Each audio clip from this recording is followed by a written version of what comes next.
کتنے لوگ تھے جو ہمارے ساتھ چلتے ہوتے تھے؟ آپ ذرا اپنے ذہن پہ زور دیں. بچپن کے دوست، کلاس فیلوز، کاروباری ساتھی، گلی محلے کے لوگ، رشتہ دار، اعزاء و اقربا، آباء و اجداد، اور کتنے لوگ آپ کے مخالفین، معاندین. یہ ساری فہرست ذہن میں لائیں تو ایک دم خیال پڑتا ہے فلاں بھی چلا گیا، فلاں بھی چلا گیا. کوئی سال کے بعد اچانک کوئی بات یاد آتی ہے تو یاد آ جاتا ہے، کوئی 6 ماہ کے بعد یاد آتا ہے.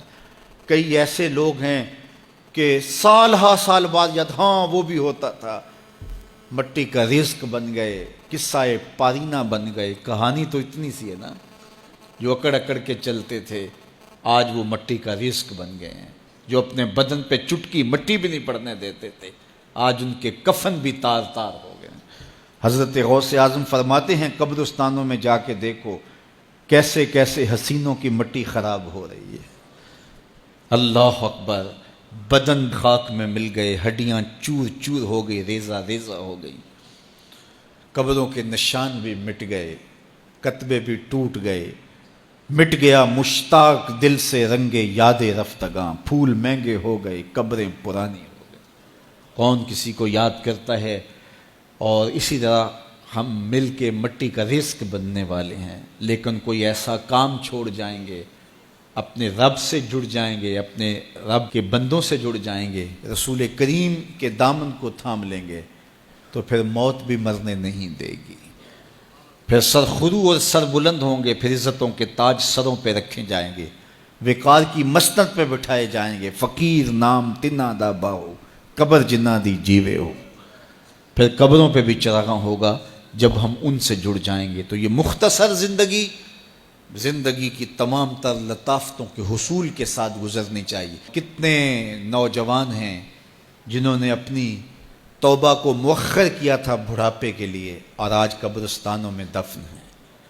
آپ جا کے قبرستانوں میں دیکھیں، وہ سوچتے تھے کہ ابھی تو جوانی ہے، جوانی سے لطف اندوز ہو لیں، بڑھاپے میں توبہ کر لیں گے. لیکن بڑھاپا نہیں آیا، موت آ گئی. موت تو برحق ہے، یہ تو آ کے رہنی ہے، لیکن بڑھاپا لازمی نہیں ہے کہ ضروری آئے. حضرت امام غزالی نے ایک بڑی خوبصورت بات لکھی. فرماتے ہیں معاشرے میں نظر دوڑا کے دیکھو، زیادہ بچے ہیں، زیادہ جوان ہیں یا زیادہ بوڑھے ہیں؟ تو کہا آپ کو بچے زیادہ ملیں گے. ہر گھر میں دیکھ لیجئے، بچے زیادہ ہوں گے، جوان ان سے کم ہوں گے، بوڑھے ان سے کم ہوں گے.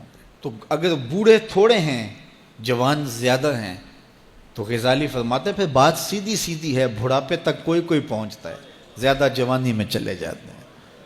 اور کہا کہ اگر جوانوں سے بچے بھی زیادہ ہیں تو پھر اس کا مطلب بھی سیدھا سیدھا ہے کہ جوانی تک سارے نہیں پہنچتے، بہت بچپن میں چلے جاتے ہیں. غرہ کس پہ، ناز کس پہ، غرور کس پہ، تکبر کس پہ؟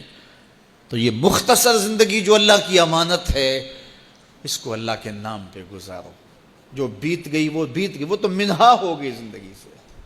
وہ مجھے رات سے کچھ لوگ میسج بھیج رہے ہیں کہ آج 16 مارچ ہے اور آپ کا پیدائش کا دن ہے، مبارک ہو. اللہ سب کو جزا دے.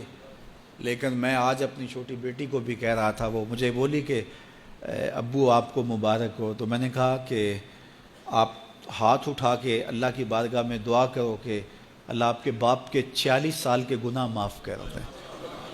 یہ تو زندگی گزر گئی ہے، 46 سال میرے ہاتھ سے نکل گئے ہیں. میں الٹا بھی لٹک جاؤں تو یہ میرے ہاتھ نہیں آ سکتے.